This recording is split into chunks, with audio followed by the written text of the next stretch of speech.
This is Future Talk. Future Talk. Future Talk with Omnia Saleh and Hani Balkis. Good afternoon, everyone, and welcome back to Future Talk right here on Pulse 95. This is the one and only place where we bring you the latest in robotics, artificial intelligence, gadgets, and applications. All that you need to know about what's happening in the tech world, in the UAE, and around the world is being brought to you right here on Pulse 95. 100%. And what is buzzing lately is the Apple event that did happen last night, UAE time, around 9 p.m. And a lot of people were disappointed, Omnia. I was one of them. I was one of them as well. A lot of people did speculate that their favorite product was going to get an update, a new facelift. But unfortunately, Apple did not announce a new iPhone, but they did announce a lot of great things. Now, Apple does usually announce a buzzy new lineup of iPhones at its hotly anticipated September event. Yes, but not indeed. this year. Absolutely. So we're definitely going to be telling you all about the latest products that they have launched, and some of them may just also be catering towards children. But coming up on Future Talk as well, we're talking all about facial recognition technology today, because we have seen how much of a lifeline it has become in the age of COVID-19. A few decades ago, facial recognition was just a part of basically science fiction movies, and a few firms were implementing it. But nowadays, we've been witnessing it become a part of every single place we enter. So we're going to be speaking to Chief Technology Officer and Co-Founder of AlgoFace, Mr. Taleb Alashkar, who's going to be telling us all about facial recognition technology, how it works, but also how biased it could be. Yes, very interesting topics to talk about. Stay tuned right here. We're taking a short break, but when we come back, everything you need to know about the Apple event. Daily digital news. Bits and bytes connect our world.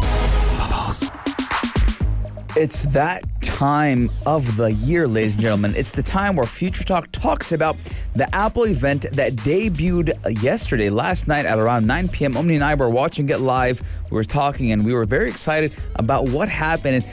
And we're here to tell you everything you need to know about today's Apple event. Now, a lot of people were disappointed. A lot of people did speculate that more than a couple of things were coming in line with Apple's new business plan.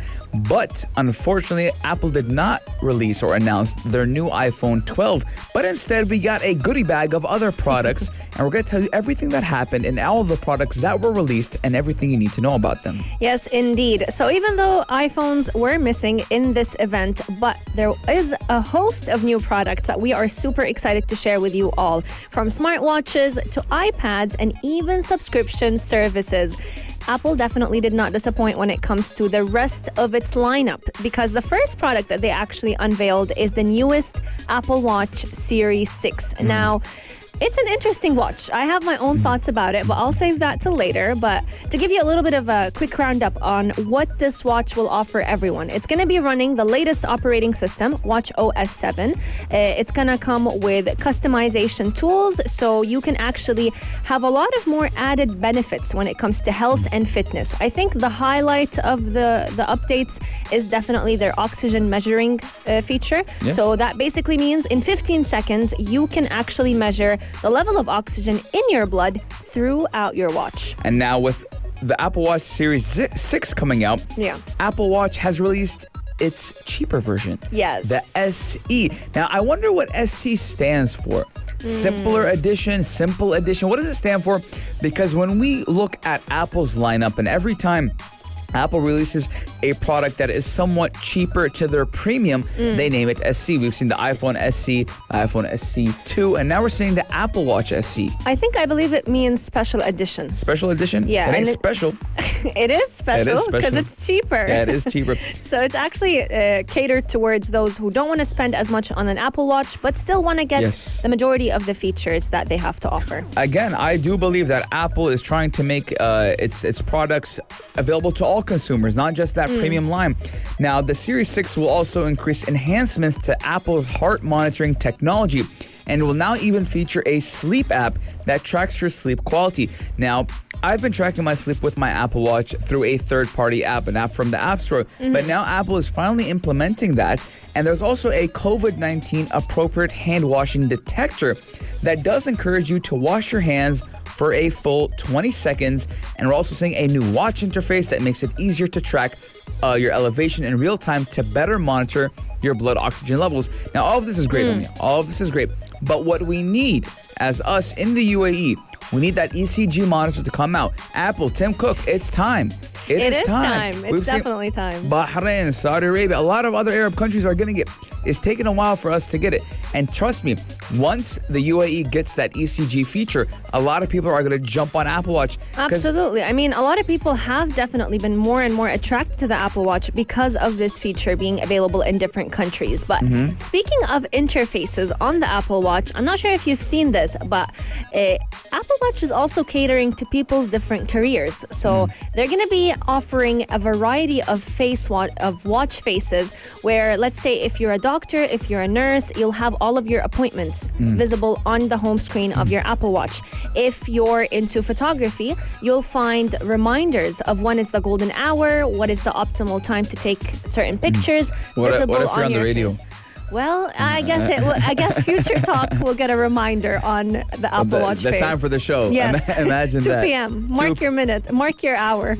But let's get to the price point. Now, price point is very important when it comes to buying new products and buying new gadgets. Now, the Series 6 watch will go for retail at $399, rounded up to $400 times 3.66. We're talking around 1,300 dirhams. Yeah. Now, this is where we talk about the cheaper version, the Apple Watch SE, which will be selling for $279 and does feature the discontinued Series 5 chip, which is twice as fast as Apple's Series 3 model, which is now marked at $199.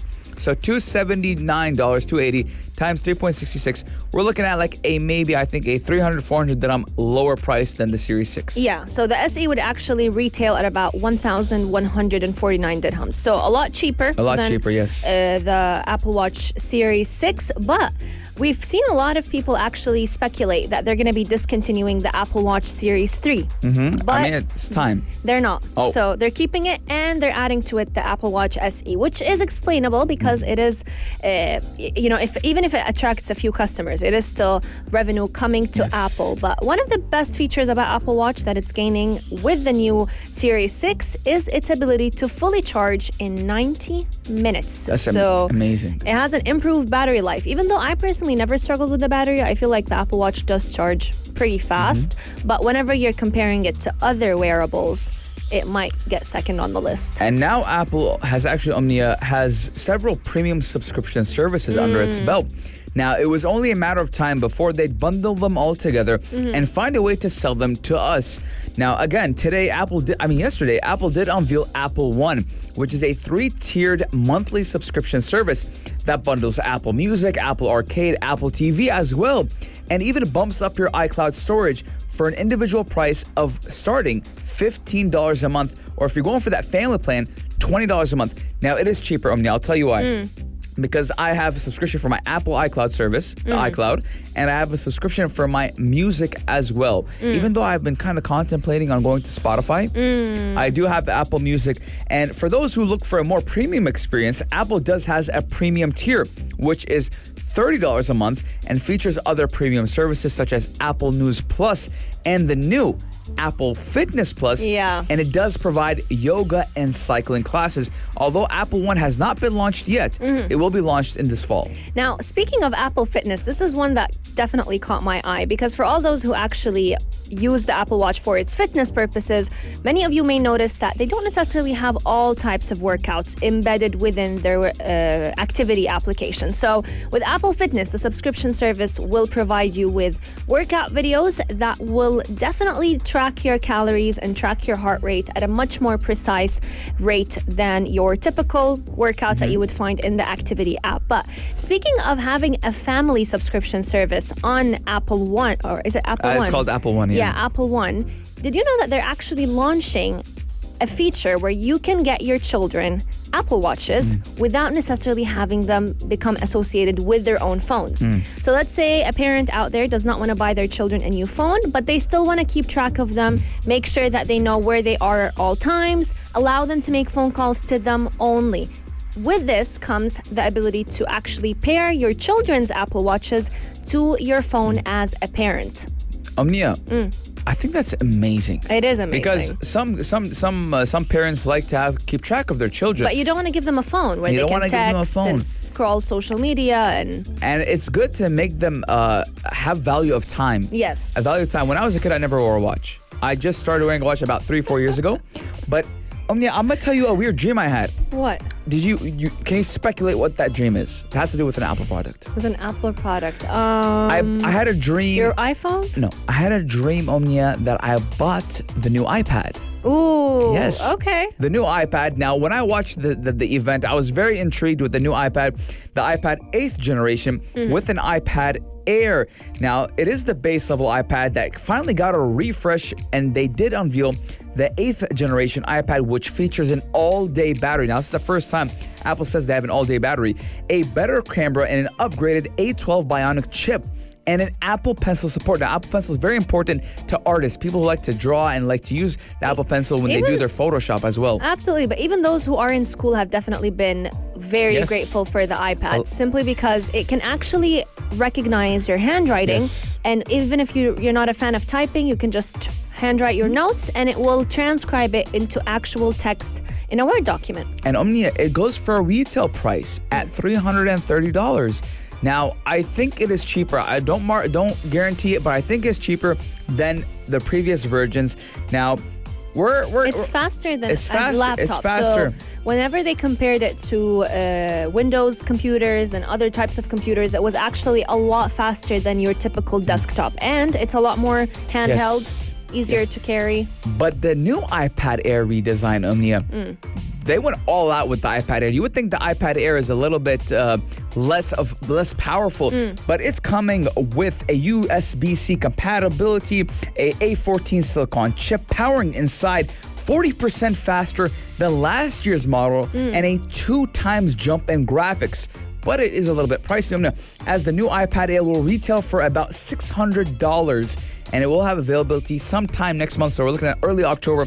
I want you guys to take this in at 4215 Let us know, would you buy the iPad Air, the new watch, or are you going to save your money and wait for the release of the new iPhone 12, which hasn't been released yet? Yes, but for all those who were a little bit disappointed at Apple's online event, don't be too disappointed, because I believe, as well as different industry analyst experts, they have been speculating that we may just be getting another Apple online launch event at the end of this month to unveil the iPhone 12. Let us know your thoughts about Apple's launch events and all the different products that we just discussed. But coming up on Future Talk, we're talking all about facial recognition, and we have an expert's thoughts on it as well. Keep Pulse 95 locked. We'll be right back. This is Future Talk. Future Talk. Future Talk with Omnia Al Saleh and Hani Balkis. Facial recognition has become our new ID in the age of coronavirus. In the UAE and all around the world, we have seen this technology being used to monitor people's temperature, to monitor whether or not people are actually sticking to the quarantine orders that they have, and to also recognize people who are wearing their masks and those who are not. And since facial recognition technology has had such a phenomenal impact on the way we have handled the COVID-19 pandemic, joining us today is the co-founder of AlgoFace and a researcher who actually specializes in 3D dynamics, facial scan analysis for face recognition and emotion detection. Taleb Alashkar, thank you so much for joining us today. Thank you very much. I'm very happy to be with you today. It's a pleasure to have you on the show, Taleb. Now, let's kick off this conversation by asking you a question on how does facial recognition technology work and how does it map out the human face? Actually, within a few decades, face recognition has gone from being a stable, of highly special security system of intelligence moving all around us in the palm of everyone's hands nowadays. But there are four main reasons why right now face recognition works everywhere. The very first one is ubiquitous of camera sensors, where they are available in every phone, laptop, smart TV, in our homes, besides surveillance camera at interest of every building, store, cinema theater, to name it. Yeah. Now, some people are kind of scared from facial recognition. Some people kind of have privacy concerns about it. Yes, it does provide a lot of safety, but what do you think about when it comes to privacy concerns? Actually, like privacy is very important because the technology is moving very fast, and the regulation and legal infrastructure for such technology, even in the most advanced country in this world, are still lagging 10 years behind. Hmm. So, Yeah. So, how can we do you think that facial recognition needs to have a little bit more privacy? Because we know that Apple has millions and millions of faces stored on their database. Do you think that one day this information could probably be leaked and be used against us? Could facial recognition be used against us? actually, like there's no need to be leaked now. Like social media revolution, like everywhere, billions of people are just uploading Yes. their photos in Instagram, Facebook, Snapchat willingly, and all of their data, not only their face information, their names, where they live, their work, their lifestyle, and there's a huge company collecting all of these data, store them in structured and use them to track those people. Yes, indeed. So coming up on Future Talk, we're going to be talking all about how some facial recognition technology, such as those that are actually found on our iPhones, they sometimes fail to detect our faces. Why is that? This is all going to be coming up in just a few moments. So keep Pulse 95 locked. We'll be right back. This is Future Talk. Future Talk. Future Talk with Omnia Al Saleh and Hani Balkis. Yes, you're listening to Future Talk right here on Pulse 95. Facial recognition used to be a form of technology that we only saw in science fiction movies. Decades ago, we didn't even think it's going to become a part of our day-to-day life. But ever since COVID-19 has started and has become a part of our lives, we have seen it exist all around us, even in the palm of our own hands, through our phones that are also based on facial recognition technology. And joining us today is Taleb Alashkar, the co-founder of AlgoFace and a researcher who specializes in 3D dynamics, facial scan analysis for face recognition and emotion detection. Welcome to the show once again, Taleb. Thank you very much. I'm happy to be with you today. It's a pleasure to have you, Talib. Now let's talk about how does facial recognition technology work and how could it map out the human face? Now that is something that gets me excited to think about. I always want to know how. So since you're the expert, do tell us. Yes, actually, when we think about human face, we can think about like something round or oval shape, two eyes at the top, nose in the middle, and mouth. That's it. But if we go a little bit deeper, we can know that our faces are different in many, many ways, like the color, shape, direction of our eyes, the distance between them, the skin tone, the nose shape, lip size, lips shape, if your face is round, the existence of facial hair, and the skin condition.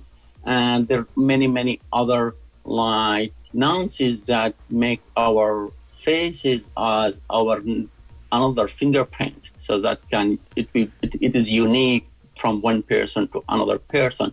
This, if you want to talk about only texture information, if you want to talk about the geometry now, the availability of 3D scanner or depth sensors that can scan the geometry and the shape of your face in 3D regardless of the color information.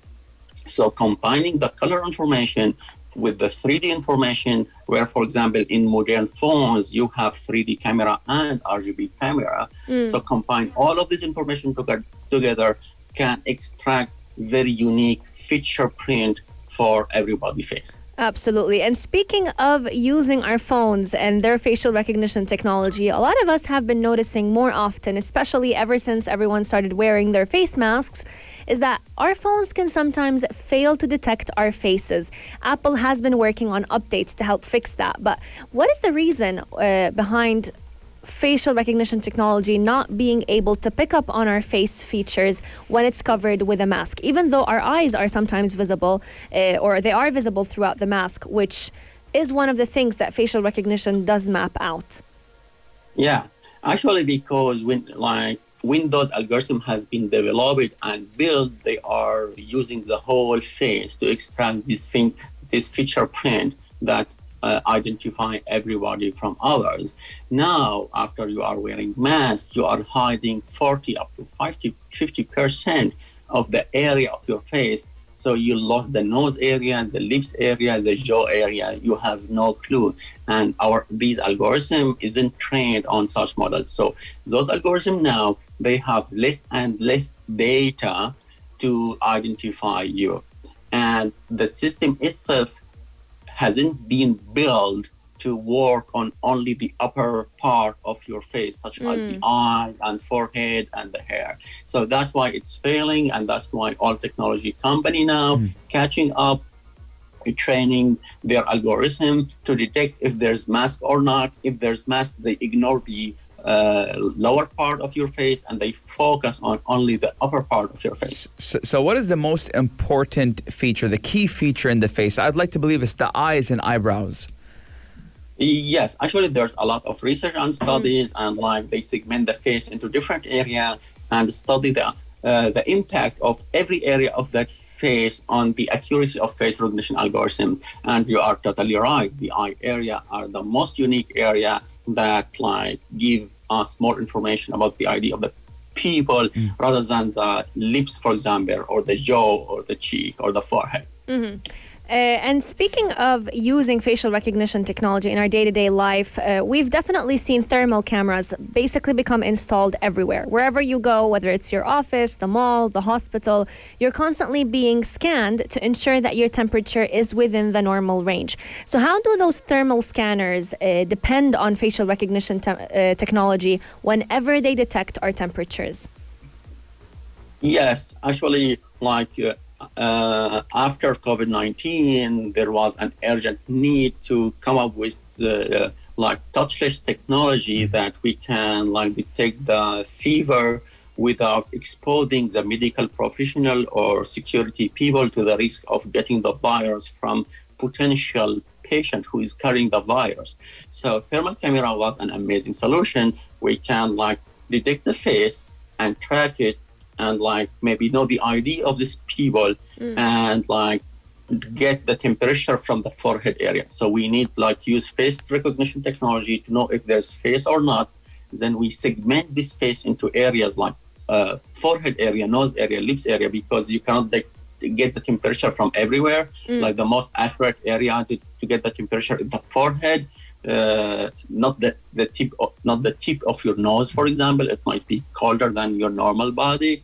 So like face segmentation is very important. So you take this information and you pass it to thermal camera that is aligned with this RGB camera. And this thermal camera job, it will give you the temperature of every pixel in this image. Wow. So they are doing some averaging of the forehead area temperature, doing some calibration, and like get a very pretty accurate temperature and assign it to your face and have a log file for example, the employee of the building, the student of the schools, and they can track that over time.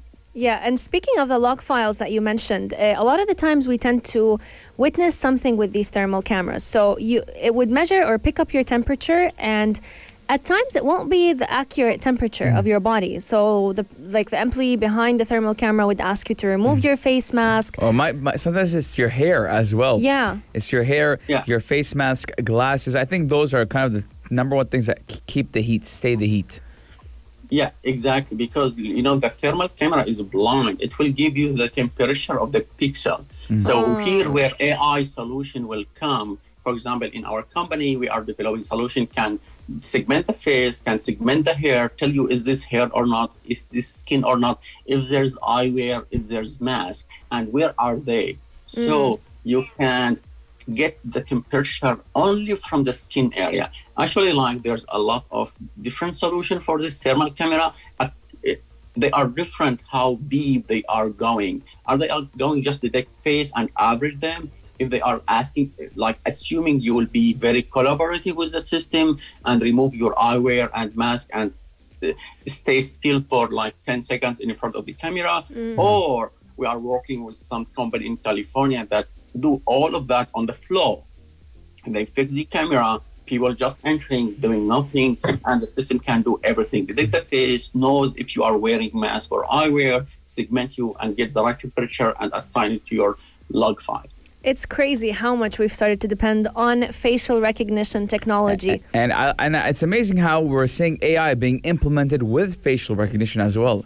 Absolutely. Coming up on Future Talk, we're going to be talking all about how such a form of technology is also helping us adapt to the new normal. It's currently being used in retail, in different aspects of trying out products, and we are very excited to see how it is coming to play in the age of COVID-19. If you have any questions for Mr. Taleb Alashkar, make sure you send them in at 4215 Door Itisalat or slide into our DMs at Pulse 95 Radio. Keep Pulse 95 locked. We'll be right back.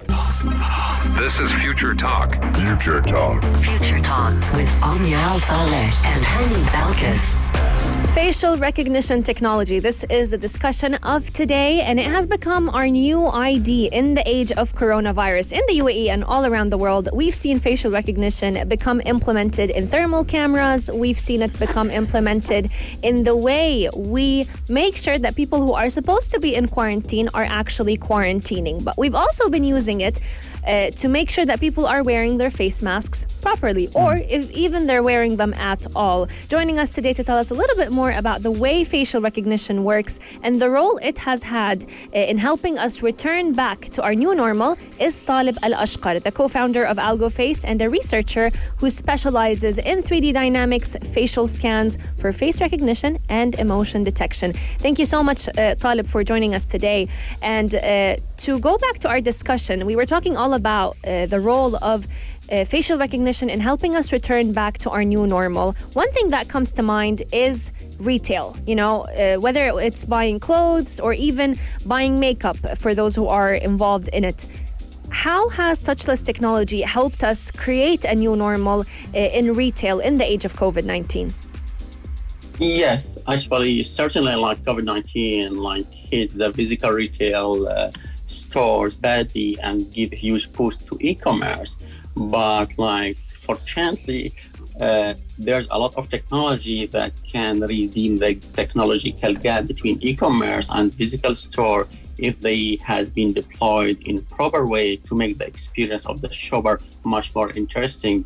For example, in AlgoFace, we are working on providing smart retailer solution, such as you can install smart mirror big screen in any retail store. So you can approach the screen, it will detect your face, it might recognize your face and show your purchase history or recommendation.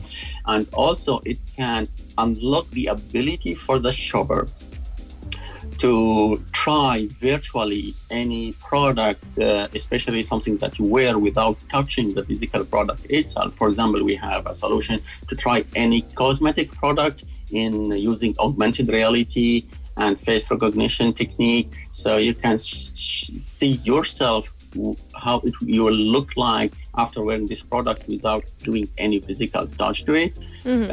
Also, that can be applied for hair recoloring, trying jewelry, accessories, even for clothes.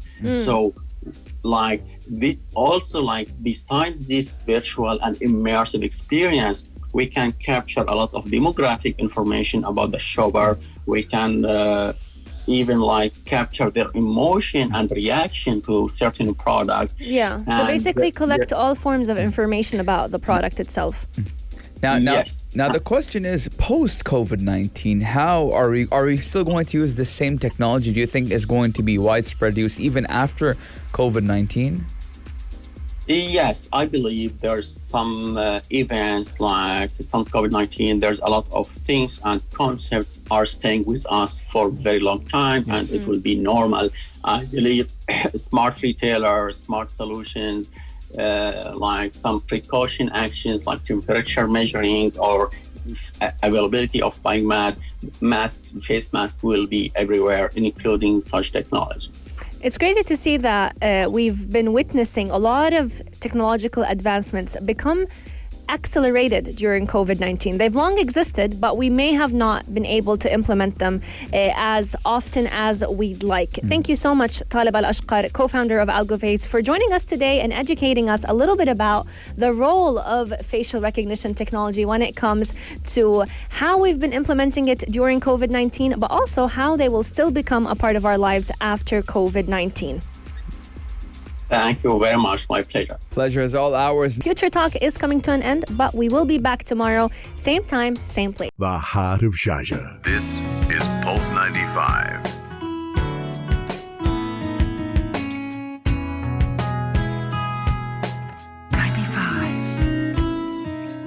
Heart of Sharjah.